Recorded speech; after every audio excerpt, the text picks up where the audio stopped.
Man, what a show it was. What a show it was. Ladies and gentlemen, do not adjust your set. I am Hitman Cause. Welcome to your official review for Clash in Paris. And of course, I'm not alone in this endeavor. Please welcome, as always, the humble man, Gary. Gary, welcome to the contracts. Yo. What's good, my man? Cause Payton. Ain't shit, man. Ready to get down with this epic pay-per-view? Yeah, let's do this shit like Brutus.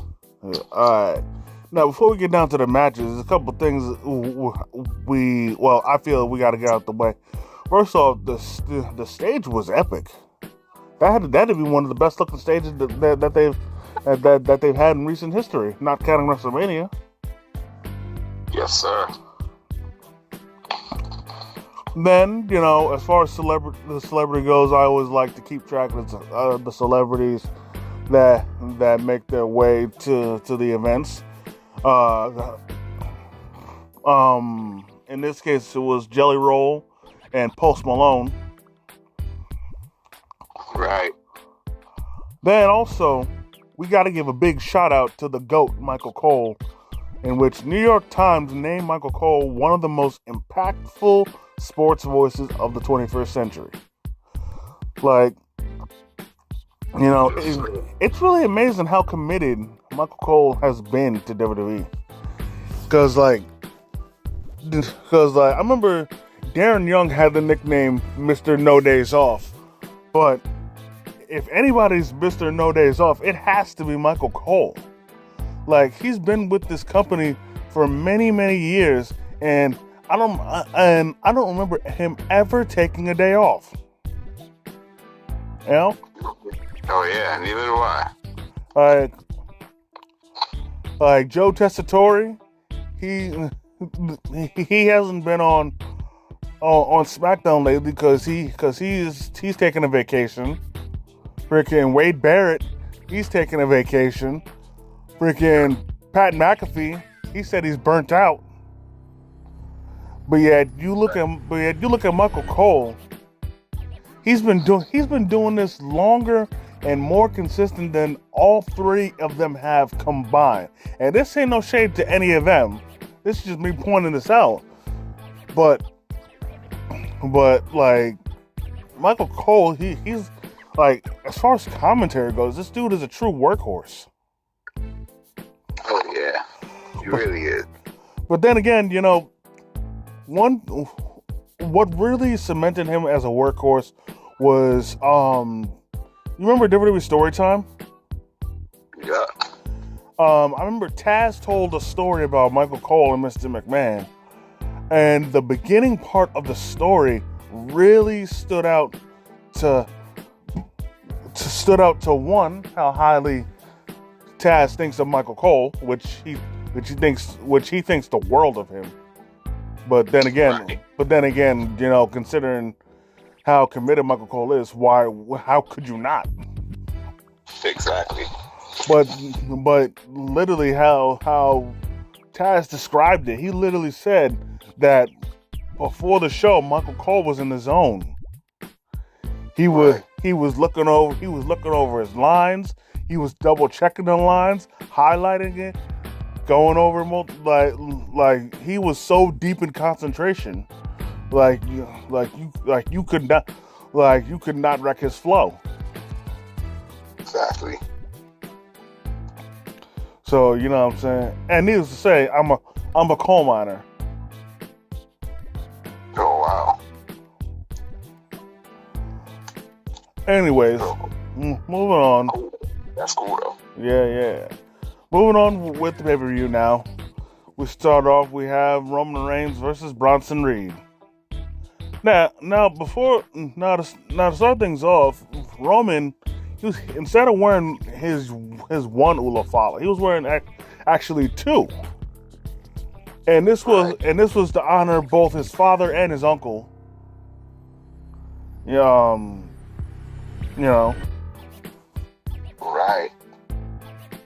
For real. And then, of course, Reed was wearing the Shulafala. Right. But this match was pretty dope. Uh, there was actually something pretty interesting, at least for me, where Roman Reigns he tried to spear Bronson Reed, but then Reed actually grabbed his head before he could connect, and then hit him with the Batista bomb. Oh yeah, for real. But unfortunately, this wouldn't do much in the long run, because not long after that, they were on the top rope, in which Roman hit Reed with a Super Samoan drop, and then speared him, and then Roman Reigns won. That's a fact. And as expected, he reclaimed his shoes, and then Paul Heyman was begging for mercy.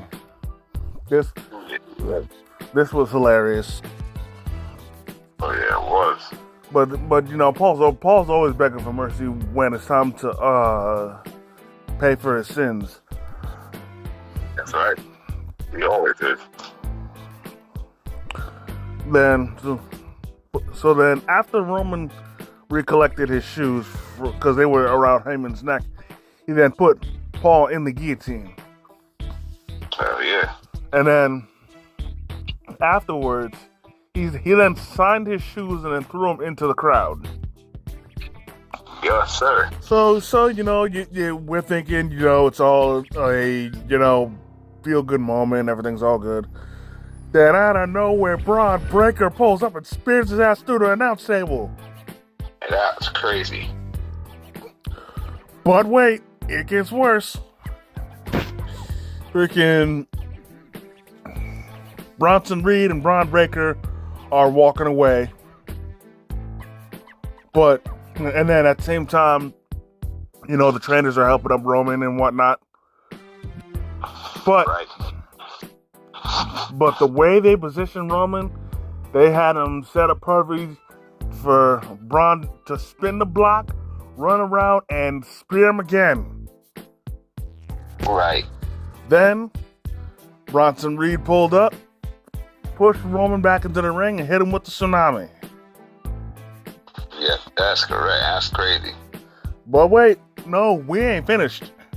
Because then after that,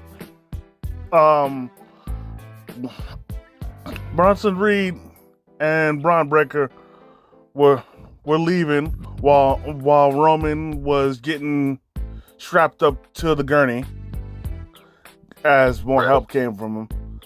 But then Reed and Bronson ran back and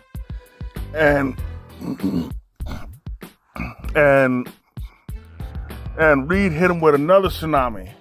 This time Roman was completely helpless because like I said, he was strapped to the gurney.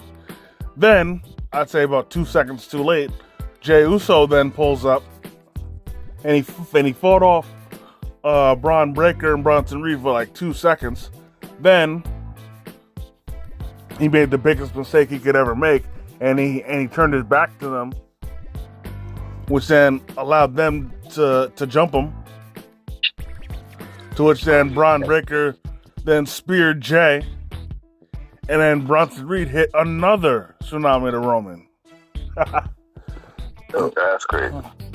And of course, you know, this is more than likely going to be a cover-up so Roman can, you know, film Street Fighter. Right. But unfortunately for Reed and Breaker, they didn't get off that easy because Adam Pearce then ejected them from the arena. Yeah, he did. And then also he warned them that if they were to pull up later on tonight and show up to Seth's world title defense, they'd get suspended indefinitely. That's correct. That's correct. That was what's going to happen. Yep. Moving on, we have the Street Profits versus the White Six for the WWE Tag Team titles.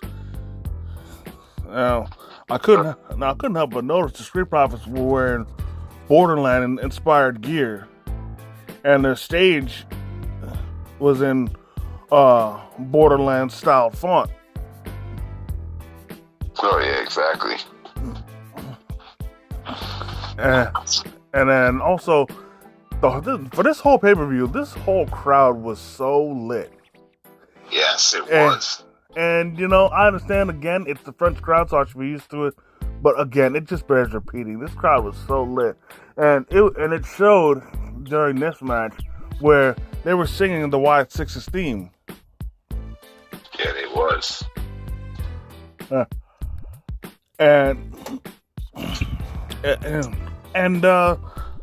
But a little concerning, I couldn't help but notice, was that the Street Profits looked like they were starting to have trouble getting along, because Montez Ford wanted to start the match, only for Dawkins to want to start instead. Right. And then, to which then, as Dawkins was getting ready, Ford then tagged himself in. So now they're both getting a little annoyed at each other.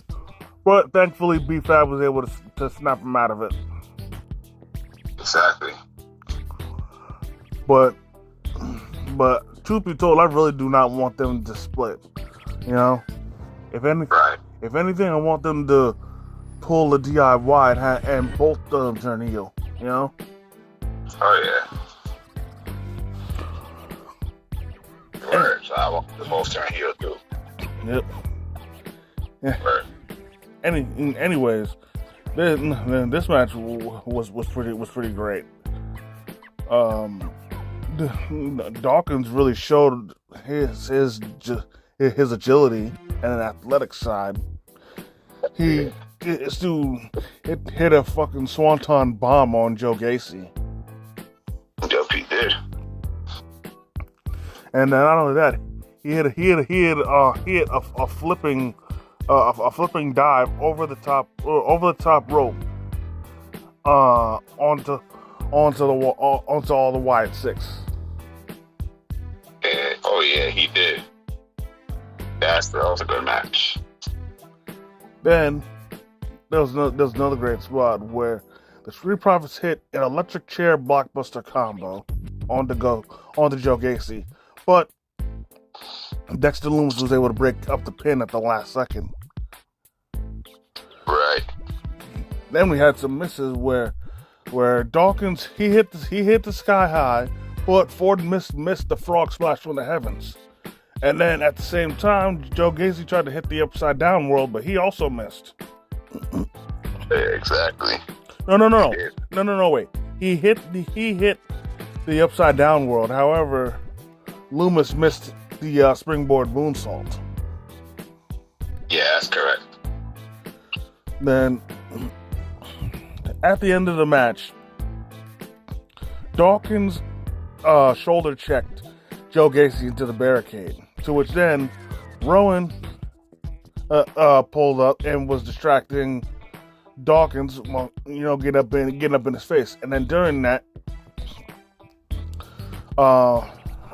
Dexter Lumis then checks Dawkins, to which then Rowan and Lumis are celebrating. Rowan's hyping up Lumis, but while they're distracting themselves inadvertently, Montez Ford then leaps over because they were standing outside in the corner. So this dude leaped over the top rope, didn't even touch it, cleared it perfectly, and landed right onto them. That's right. However, there was a bit of shenanigans that the ref didn't see, in which, as Montez tried to get back into the ring,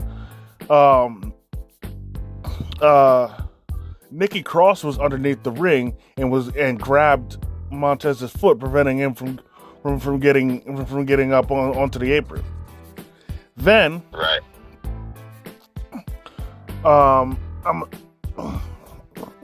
Then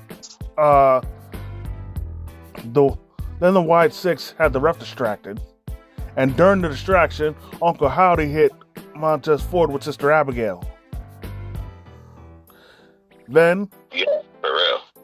Then he threw him back into the ring. Gacy and Loomis hit a suplex powerbomb combo in which they call the Purge.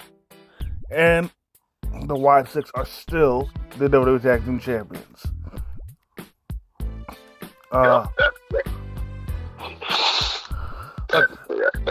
match was pretty okay. Yeah. Pretty good. I thought it was good.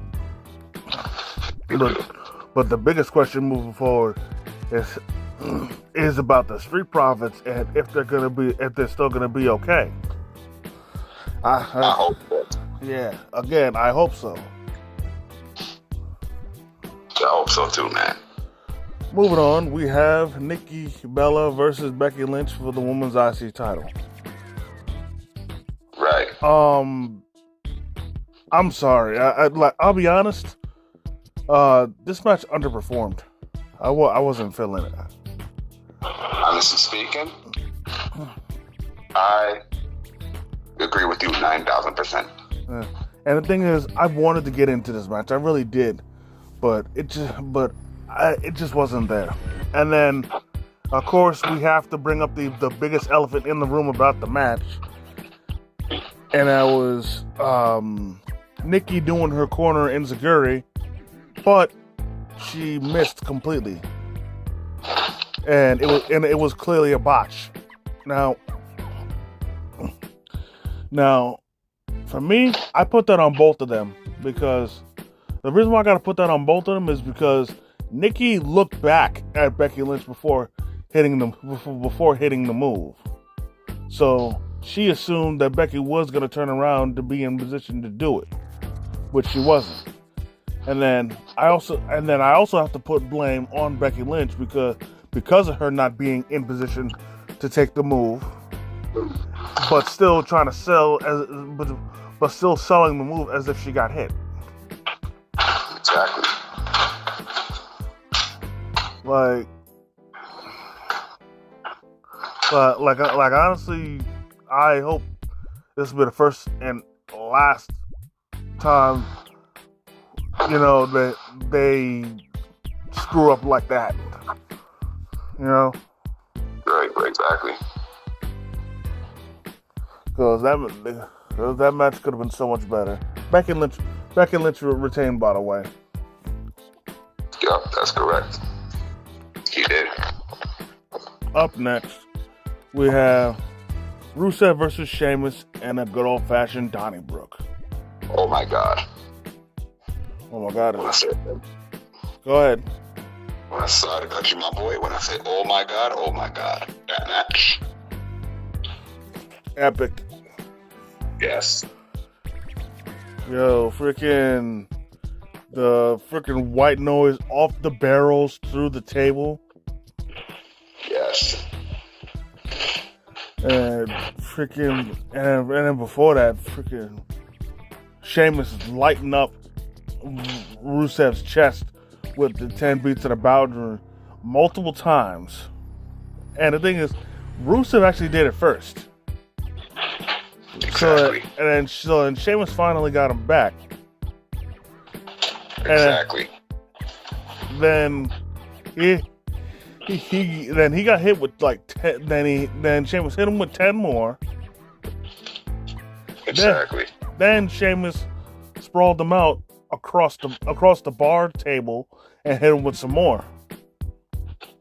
Exactly. And it was funny because the crowd was chanting Rusev Day. Yeah, they was. They was. But, it is what it is.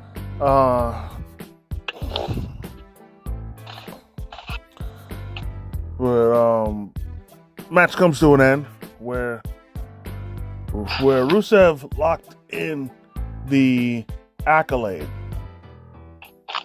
But unlike last time, he took Sheamus's shillelagh, his own shillelagh, and used it against him. And Sheamus tapped. Yeah, that was so fucking crazy. Yep. That was crazy. And that was shocking too. Oh yeah, even more. Been crazy, shocking. That's for real. Yep.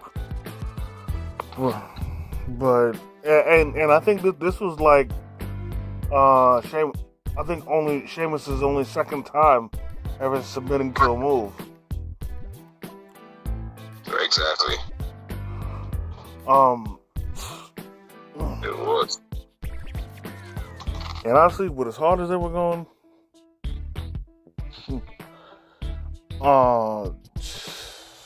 you know, it was easily one of the best matches of the night. Honestly, I don't know how they weren't bruised up after, on Raw, because normally after a match like that, I'd expect them to have like a giant bruise somewhere on their body.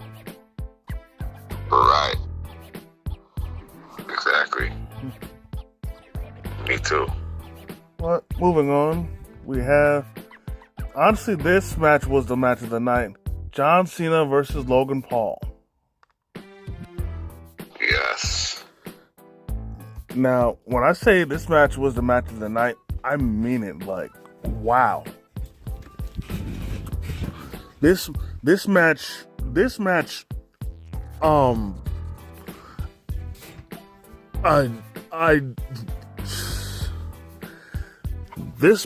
was amazing. It really was.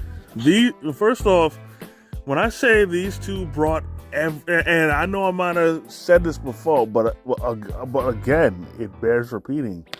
Like, when I say these two brought it all, like, they both brought it all. Like, exactly. Like, every last bit, they brought it all. Right. Like, of course, Logan Paul, hit the buckshot lariat. But Cena, he really opened up and was flexing the moves from past opponents. Yeah, he was. First off, I don't know if anybody noticed this, but he actually, out of all the submission moves, he locked in the octopus stretch. Yeah, he did. He did, man. That shit was crazy. Real crazy. Actually, no. That was Logan Paul that locked in the octopus stretch. My bad. Because Cena tried to go for the attitude adjustment, but then Paul countered with the yeah. Right. Then Cena attempted to go for his 5 moves of doom, but then Logan Paul countered with the zigzag. Shout out to Nick Nemeth. Oh yeah. Then Logan Paul tried to hit the buckshot lariat again, but then Cena countered with, of all moves, the end of days. Shout out to Baron Corbin. Yeah, son. Then Logan Paul hit he hit the Swanton Bomb, and then afterwards hit a standing moonsault. Right. But then he made a big mistake, letting the crowd distract him. To which then Cena hit the fairy tale ending. Shout out to Tommaso Ciampa. And then he tried to go for some sort of springboard move, and then Paul, he just barely hit the very European uppercut. Shout out to Claudio Castagnoli. Right. And somewhere during that sequence, Logan Paul got busted open. I don't know how though, but yeah. Yeah, that's crazy. Then he stole Cena's shoulder tackles, but then he was taking too much time to pander to the crowd, and by the time he tried the five knuckle shuffle, Cena countered, hit him with the attitude adjustment, but Paul did kick out. But using other people's moves did not stop there, because then afterwards, John Cena he actually hit a Hurricane Rana, then Pop Rocks. Shout out to Roxanne Perez, even though he never faced her. At this point, doesn't matter. But then Logan Paul then hit. Honestly, at this point, I thought the match was over, because then he hits the knockout punch. Then he does a kip up, and then he hits the Paul from Grace twice. Like, he hit it once, didn't pin, and then hit it a second time, but still kicked out. Right.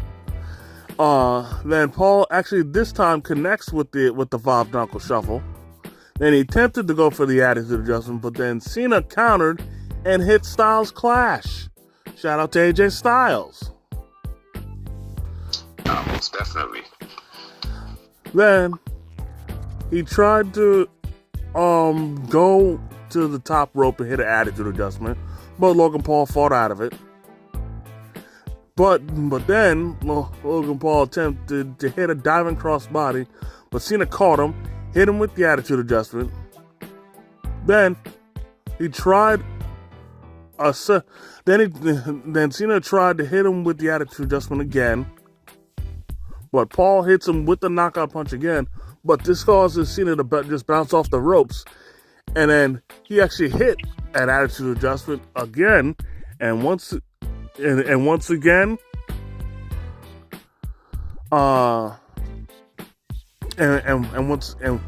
once again, he hit the attitude adjustment, and John Cena wins. And actually, with this win, John Cena has now 99 pay-per-view wins. Yes, sir. Yes, sir. For real. And again, I'll be honest. I thought Logan Paul was going to win this match. I'm not disappointed by any means, because this match was great, absolutely great, like pure poetry. That's how good this match was. Oh yeah, hell yeah. Like, I gotta give it to both of them. And again, this bears repeating with Logan Paul. Like you could dislike him. You could dislike the person all you want to, but his skills in that ring are for real. And Exactly, that is a fact. and honestly, at this point, if you still don't like what he brings to the table, or think, or you still feel that he does, or you still feel that he doesn't have any skill or anything, you're just a hater at this point. I see what you mean. Moving on, we have the Fatal 4-Way match: Seth Rollins versus CM Punk versus Jey Uso. Wait, hold up, excuse me. Let me rephrase that. CM Punk versus Jey Uso versus LA Knight versus Tacky. You know, we were doing so good for so long. I thought he finally understood the assignment. But this time, he just had to go back to his old name. Good guy. And he just had to go back to being tacky. Right. Anyways, to start off the match, Tacky hid on the outside of the ring, while everybody else fought on the inside. Right. Well, Exactly. Well, once they started pinning each other, Seth came back. But honestly, first off, what multi-person match would be complete without a Tower of Doom, in which LA Knight tried to hit a superplex to Jay, but then Punk, caught both of them and threw them down again for the Tower of Doom. That's right. Yeah, that's crazy. Then there was a nice moment where Seth actually tried to hit the curtain, where where Seth hit the tried to hit the curb stomp on LA Knight but missed, and then he got left wide open. LA Knight hit the BFT, but there was a kick out. Yeah, that's correct. That's yeah, man. That's crazy. Then there's other crazy moment where Jay pinned Tacky, then he hit the Uso splash, but before the ref could properly count a pin, Punk hit the Macho Man elbow drop to break up the pin. Oh yeah, that's correct. For real, that is what happened. Then another crazy moment where Punk put Jay to sleep, but before he could capitalize on anything, Tacky hit him with the curb stomp. Yup. And then, to further neutralize them, Tacky then hit a curb stomp to both Jay and LA Knight. Right. But then the end of the match was the craziest part, where Seth put Punk's head in a steel chair. Then he tried to hit the curb stomp, but he missed, because Punk took the chair, took his head out of the chair at the last second. Then Punk put Tacky to sleep, and similar to Cena versus Logan, Seth bounced off the ropes. And then at that point he was dead to rights, and Punk was about to put Tacky to sleep permanently. That is until a masked person low-blowed CM Punk. Turns out it was Becky Lynch. And that's correct. And the way Punk was positioned, his head was over a steel chair, which then allowed Tacky to hit the curb stomp on the chair, and Seth Rollins is still the World Heavyweight Champion. This match was great. I gotta say, you know, we should have paid attention more to what Seth Rollins said when he said that he had an ace up his sleeve. You know, definitely. And you know, none of us knew what Tacky meant by that, but turns out Becky Lynch was said ace up his sleeve. Right. That is correct for real. Now, before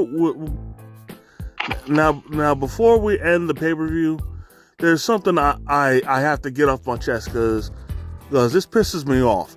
It seems to me that y'all fucking crayon eaters still don't fucking get it. And if y'all didn't know what happened before the pay-per-view, on two different occasions before the pay-per-view, both Rhea Ripley and Sheamus got surrounded by fans, and y'all were acting like a bunch of niggas. Fuck all y'all fucking swarming them, acting all wild and shit, uncivilized. Don't act like y'all got no fucking sense. Exactly.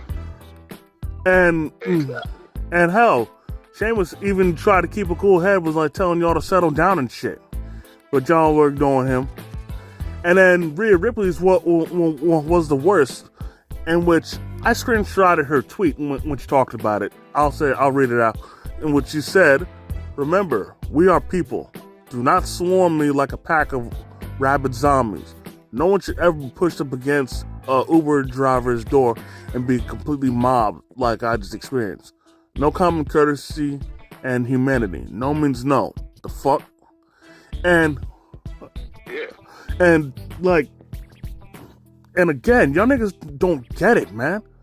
Like these dudes, they're humans just like we are, man. What? Exactly. Give them at least a little bit of human fucking decency. Even if you ain't got none for yourself, give it to them, man. Because I saw that video and that shit fucking pissed me off. She was literally did entertain the fans for a bit, but still, she was trying to get to her Uber, and y'all niggas was swarming her like y'all a pack of fucking hornets, and she was literally pressed up against the fucking car and couldn't even get in. Exactly. Exactly. And all y'all niggas were in her fucking personal space, pressed up against her, got your fucking phones in her face, trying to do a selfie with her and shit. Like nigga, back the fuck up, man. Come on. If you want their autograph and shit, be human about it. Be smart about it. Ask them for, or better yet, when they're signing autographs, do it there, man. Cause y'all niggas are ridiculous. Honestly, this shit is worse than I think it was the Royal Rumble a couple years ago, where she was signing autographs after the pay-per-view, which honestly, I give her all the respect in the world for doing that, even though I think she's crazy for doing it. But niggas were swarming her, and she was signing all those autographs and shit. But still, y'all niggas are ridiculous. Seriously, do better, man. Exactly. For real. I can't emphasize this any more than I already have. They're not your enemies, man. Stop treating them like they are. Exactly. They're on our side. They want to interact with us. They want to do all this stuff with y'all. But with y'all constantly doing this fuck shit like this, you're ruining it for everybody else. And that's a fact. And that's a fact, yeah. Look, it's so ridiculous, man. Real, it is. But rant aside, this pay-per-view was amazing. I really enjoyed it. So did I. Makes me look forward to WrestlePalooza. Yeah, me too. But that's still a little far off compared to now. So we'll cross that bridge when we get there. But in the meantime, that's gonna do it for this video, ladies and gentlemen. I definitely want to thank each and every one of y'all for taking the time out of your busy schedule to come and chill with your boys. I definitely want to thank the Humble Man, as usual, for coming through, kicking his wrestling knowledge. Yeah, you already know my man calls Peyton. Oh, hell yeah. So, if y'all enjoyed this video, go ahead, hit the like button, comment if you feel like it. If you're new to the channel, please subscribe and hit the notification bell so you never miss a new video. And as always, Struggle Vision Productions, it's the Hitman and the Humble Man. And if you see us coming, run.